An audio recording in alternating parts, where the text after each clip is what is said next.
자기 백성에게 버림받는 하나님입니다.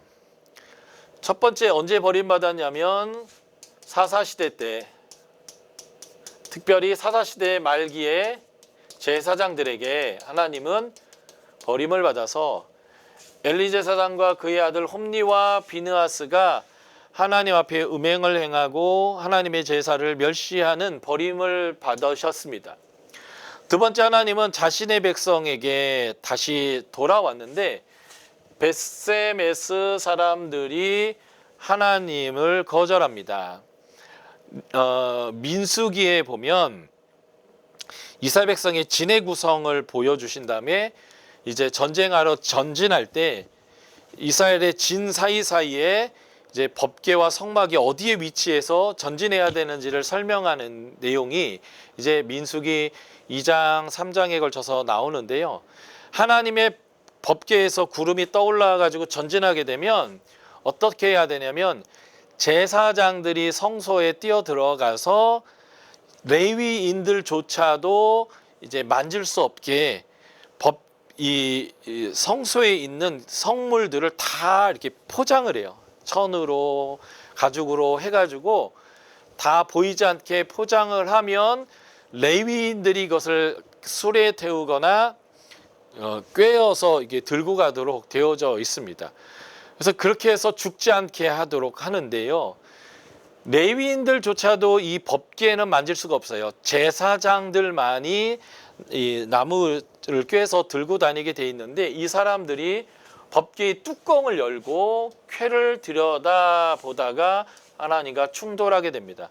그러니까 다시 말해서 하나님의 규례를 어긴 이러한 일들이 벌어진 거죠. 이것 때문에 5만 70명, 5만이 가로쳐져 있기 때문에 후대 삽입구로 보는데 5만 70명이 죽어서 하나님과 충돌하게 되자 스스로 자신의 백성에게 돌아온 하나님을 기럇 여아림에다가 20년 동안 처박아 두는, 하나님을 두 번 버리게 되는 일이 벌어지게 됩니다.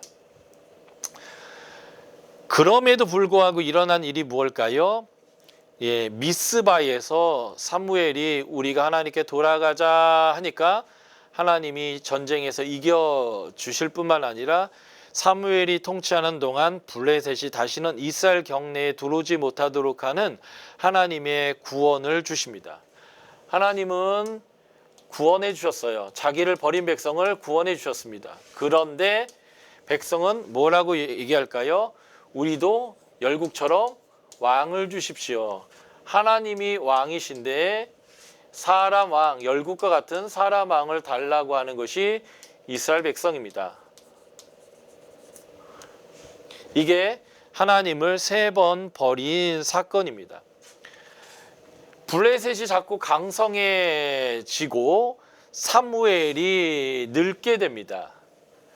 사무엘이 늙었을 때에 그의 아들들이 엘리의 아들처럼 홈니와 비느하스처럼 뇌물이나 받아먹고 하나님의 지도자적인 모습을 보이지 않습니다. 다시 말해서 환경이 바뀌었어요. 일단 지도자가 늙었고요. 그리고 블레셋이 강성해집니다. 그럴 때 백성들에게 두려움이 임한 거예요. 두려움. 이 두려움은 환경으로부터 온 건데 하나님은 자신의 백성 가운데 오셔서 자기의 백성을 구원하시는 분이죠. 이 하나님을 신뢰하지 않고 자신들이 환경으로부터 온 두려움에 사로잡혀서 왕을 구합니다. 이게 하나님을 3번째 이 백성이 거절하고 버린 사건입니다. 하나님의 은혜와 너무 대조되는 사건이죠. 자, 4번째, 하나님이 또 버림을 받게 되는데 그 버림받은 이유가 뭘까요? 하나님이 백보 양보해서 왕을 세워줬는데 그 왕이 하나님의 말씀을 지키지 않습니다. 하나님이 제비를 뽑아서 왕을 선택하셨는데 하나님이 제비를 통해서 왕을 선택했다라는 건 인기 투표가 아니라 전적인 하나님이 원하는 사람을 뽑았다라는 개념이고, 하나님이 원하는 사람이 누구였느냐 할 때 두 가지 조건을 하나님이 선택하신 것 같아요.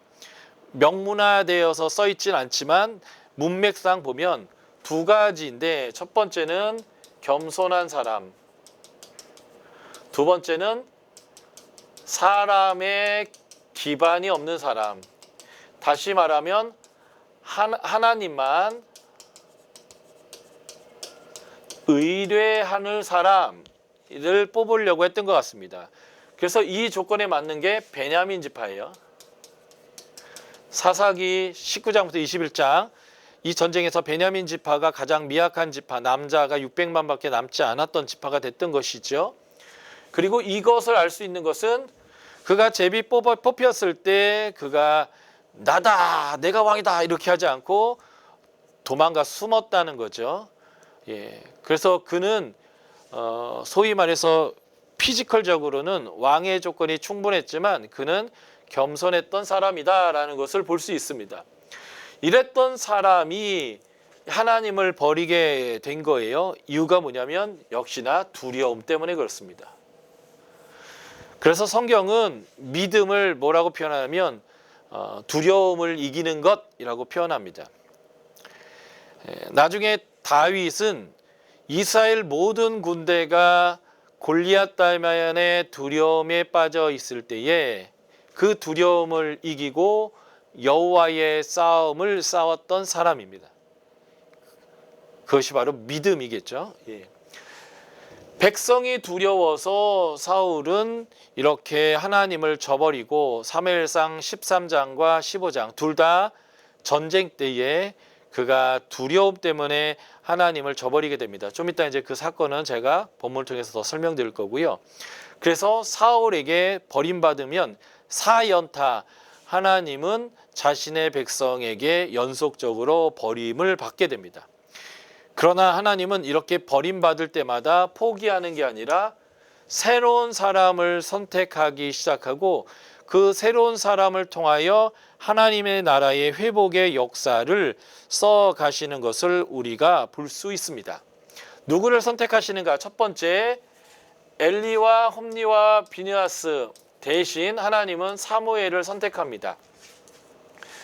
그래서 사무엘이 하나님 함께 하시는 것으로 인하여 그의 말이 하나도 땅에 떨어지지 않게 하시고 단에서 브엘세바까지, 이게 이제 이스라엘의 영내를 설명하는 건데, 온 이스라엘, 한국에서는 백도의 산라까지 온 이스라엘이 사무엘이 여호와의 선지자임을 알도록 하게 하셨고요. 예, 여호와께서 실로에서 다시 나타나시고 실로에서 여호와의 말씀으로 사무엘이 자기를 나타내셨다. 엘리, 홈리와 비느하스 시대의 특징은 말씀이 희귀하더라라고 했는데, 이제 하나님이 함께 하시는 일들이 벌어진 것이겠죠. 자, 백성들이 왕을 구하는 하나님을 버리자 하나님은 누구를 선택합니까? 사울을 선택합니다. 그래서 하나님이 사울을 직접 뽑으실 뿐만 아니라 여호와의 신이 그에게 임하게 하셔서 그가 왕의 권세를 갖고 일할 수 있도록 하나님께서 해 주셨다라고 하는 거고요. 이 사울이 하나를 버리자 하나님은 포기하지 않고 누구를 선택합니까? 다윗을 선택했다라는 것입니다. 그래서 하나님이 여러분들을 하나님의 사역자로 썼을 때 여러분들이 순종하지 않는다면 여러분들을 사용하지 않더라도 누군가는 사용하게 될 겁니다. 그래서 이왕 하나님이 하실 일에 여러분들이 불순종이 아니라 순종으로 참여하시고 하나님 나라가 이 땅 가운데 오도록 하는 일에 열심을 내셔야 됩니다. 어차피 하나님은 포기하시지 않고 끝까지 순종의 사람을 찾아내시고 그와 함께 하나님의 나라를 이루실 것이기 때문에 그래요. 그래서 사무엘상 16장에서 하나님이 이제 사무엘을 이새의 가족에 보내게 되는데, 사람이 보는 것처럼 그걸 보는 게 아니라 하나님은 중심을 보시잖아요. 그래서 막내 아들, 부름을 받지도 못한 막내 아들을 하나님께서 불러서 그에게 기름 부으시고 이를 통하여 하나님 나라가 세워지고 있단 말이에요. 이게 사무엘서의 다윗 왕정의 정당성에서 굉장히 중요한 이제 메시지 중에 하나입니다. 하나님이 선택한 것은 다윗이다라는 것이죠.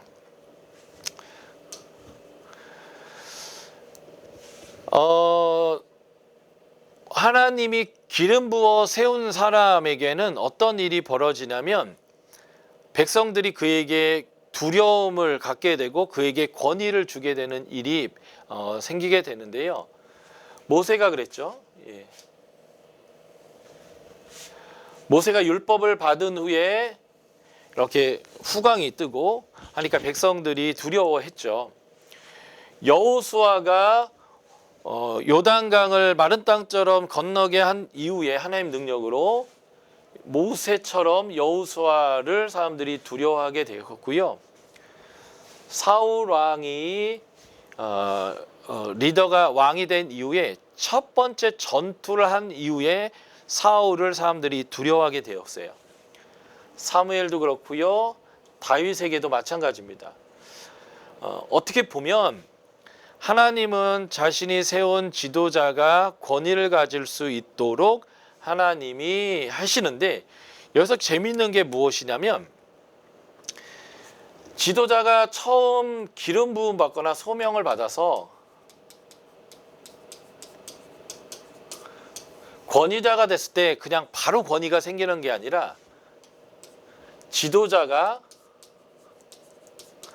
순종하여서 자신을 증명한 다음에 권위가 부어졌다는 거예요. 모세도 시내산에서 부름받은 다음에 백성들에게 가가지고 하나님 너희를 구원하시려고 날 보냈다 했더니 막 환호를 하지만 바로가 나는 여호와가 누군지 모른다. 여호와가 누구간데 내가 너희를 내보내냐라고 얘기하면서 얘들이 한가한가 보다 해서 전처럼 지푸라기 같은 재료는 주지 않으면서 똑같은 양의 벽돌을 만들어내게 하는 노동에 과한 걸 하게 하잖아요. 그럴 때 모세가 이제 하나님의 지팡이와 하나님의 명령대로 이제 재앙을 내리기 시작하면서 그 이후부터 모세가 권능을 갖게 되고요. 여호수아도 민수기 27장에서 모세에서 여호수아로 리더십이 바뀌긴 하지만 그가 권위를 갖기 시작한 것은 하나님의 말씀에 따라 정탐도 하고 요단강을 건넌 이후에 그가 백성으로부터 권위를 인정받게 돼요. 사울도 처음 왕으로 뽑혔을 때 사람들이 인정하지 않았습니다. 그런데 전쟁이 터지자 그가 밭을 갈던 소와 기구를 가지고 하나님께 번제를 드리고 백성들에게 다 와라 전쟁하겠다라고 할 때 그 두려움의 상황에서 그가 그렇게 순종할 때 이제 권위가 임하기 시작했고요. 다윗도 사무엘상 16장에 기름 부었을 때 그에게 권위가 임한 게 아니라 그가 하나님 앞에 순종하여 골리앗과의 전쟁 이후부터 그에게 권위가 임하기 시작했습니다. 그러니까 우리가 지도자로서 하나님의 기름 부으심, 소명 중요하지만 분명한 것은 우리가 삶으로 순종할 때에 진정한 권위가 우리 가운데 부여된다라고 하는 것을 이 사건을 통해서 알 수 있고요. 또 하나가 사도행전이에요. 사도행전에서 보면 제사장을 포함한 유대 지도자들이 어떻게 보면 강자예요. 그런데 얘들이 내려가고 맨날 고소당하고 매맞고 감옥에 갇히는 사도들이 이렇게 상승하게 됩니다. 그런데 이 사도들이 오순절 성령의 기름을 받잖아요.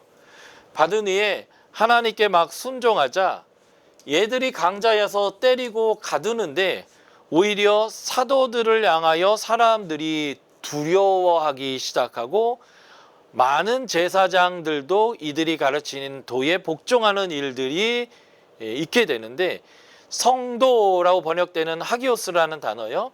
하기오스라는 단어는 다른 사람에게 두려움의 대상이 된다라는 의미까지가 포함되어져 있어요. 그러니까 우리가 하나님의 사역자로 기름 부음 받았을 때 우리가 하나님의 말씀에 하나님을 두려워함으로 하나님의 말씀에 순종하면 어떤 일이 벌어지냐면 세상이 우리를 두려워하기 시작하게 된다는 거예요. 세상이 교회 공동체를 두려워하고 권위를 주기 시작한다라는 것을 보게 되는 거고요. 그래서 지금 사무엘상 11장 사울이 왕이 된 다음에 첫 번째 전투를 할 때 비로소 이렇게 백성들이 그를 경외하고 두려워하기 시작했다는 것은 굉장히 중요한 내용입니다. 그리고 12장에서 사무엘이 자신의 사도직에서 퇴임하는 일이 있게 되어집니다.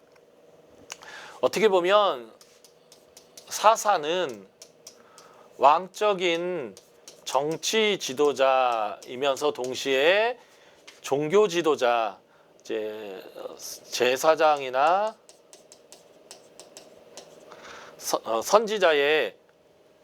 제사장이나 선지자의 역할을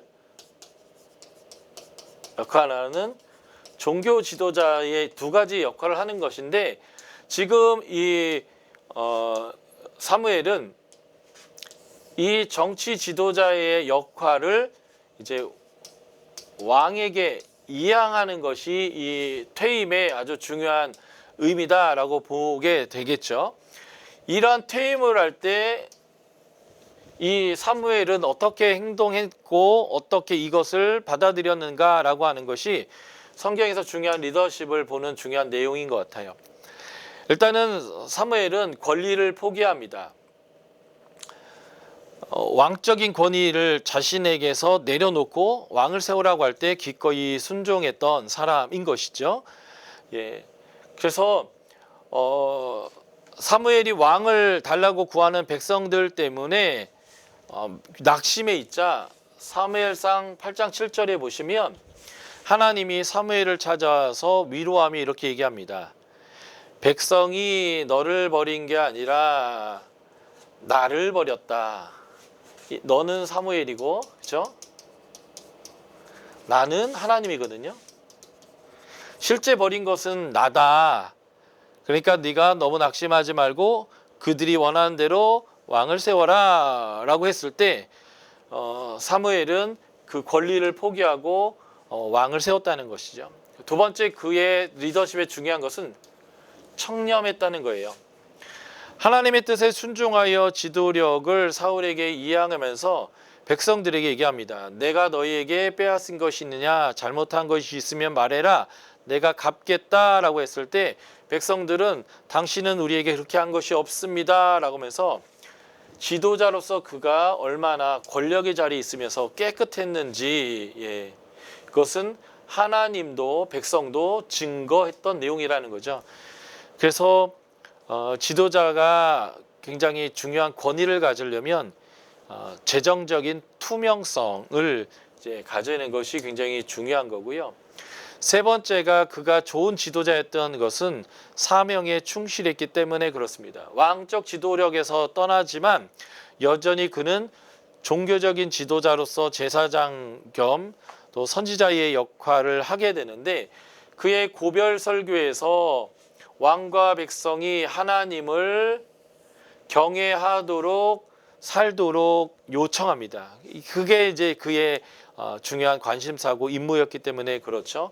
그러면서 동시에 내가 기도를 쉬는 것은 죄다라고 얘기하고 이러한 죄를 짓지 않겠다라고 얘기하는 거예요. 다시 말해서 남은 사명을 끝까지 하겠다라는 거죠.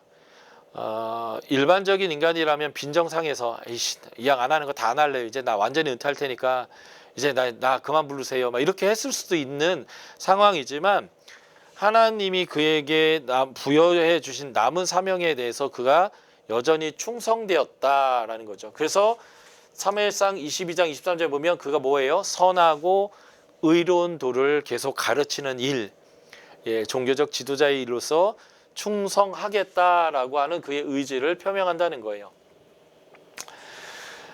자신의 백성의 불성실함에도 불구하고 고통 가운데 있는, 불순종 때문에 고통 가운데 있는 건데, 자기 백성을 구원하시는 하나님을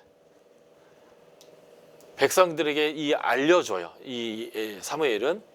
그래서 그들이 죄가 있고 회개해야 된다라는 것들을 알려주는 설교를 그가 합니다. 그래서 12장 6절에서 8절에 보면 하나님은 애굽에서부터 너희를 구원하셨고 12장 9에서 11절 보면 사사시대에도 하나님이 너를 구원하셨다라는 거예요. 에스겔 20장에 보면 한 4, 5절 정도에 보면 애굽에서 이스라엘 백성이 우상 숭배를 했어요. 그래도 하나님 이들을 구원해 주셨고요. 사사시대 때는 우리가 너무 잘 알듯이 이들이 우상 숭배를 하고 하나님의 법을 어기고 제사장들은 음행을 행하고 하나님을 멸시했습니다. 그래도 하나님이 너희 구원하셨고요. 왕을 구한 죄를 지은 백성을 하나님이 버리지 않고 왕을 세우셨다라고 하면서 이스라엘 백성이 지금 너희가 얼마나 잘못하고 있는지에 대해서 설명하고 동시에 그럼에도 불구하고 하나님이 너희를 얼마나 사랑하고 용서하시는지를 깨닫게 해서 백성들이 하나님 앞에 온전한 회개 가운데로 나아가게 하는 일에 정말 집중했던 사역자가 누굽니까? 바로 사무엘이라는 거예요. 그래서 이 사무엘의 은퇴하는 내용을 가지고 우리 그리스도인의 리더십들은 어떠한 덕목을 가지고 살아야 하는지, 그리고 우리가 해야 될 일의 핵심은 무엇인지, 왕의 자리에서 벗어났을 때 포기하는 건 명예를 쫓았다는 의미거든요. 우리는 무익한 종이죠. 그래서 종의 도를 신약에서 예수님이 가르칠 때 저녁 늦게까지 식사 봉사하고 모든 일을 마친 후에 저는 무익한 종입니다. 해야 할 일을 했습니다. 라고 하는 태도를 보여야 되는데 그런 태도를 보이지 않는 반대적인 게 뭐냐면 이제 왕자리에는 내려놓고 종교적 지도자만 할 때 아이씨 그러면 나 아무것도 안 할래요. 뭐 이런 식으로 하는 거거든요. 그러니까 하나님 앞에 그냥 종으로서 하나님이 나에게 부여한 일에 영광이나 돈이나 이런 게 아니라 그 일을 성실하게 감당하는 종의 모습을 사무엘에게서는 우리가 충분하게 발견할 수 있다는 것이죠. 이러한 지도자, 이게 이제 하나님 나라를 이 땅 가운데 오게 하고 교회가 온전하게 하나님께 헌신하게 하는데 사용되는 중요한 지도자의 덕목이다라고 우리가 볼 수 있을 것 같습니다. 우리가 한 번 더 10분 정도 브레이크 할까요?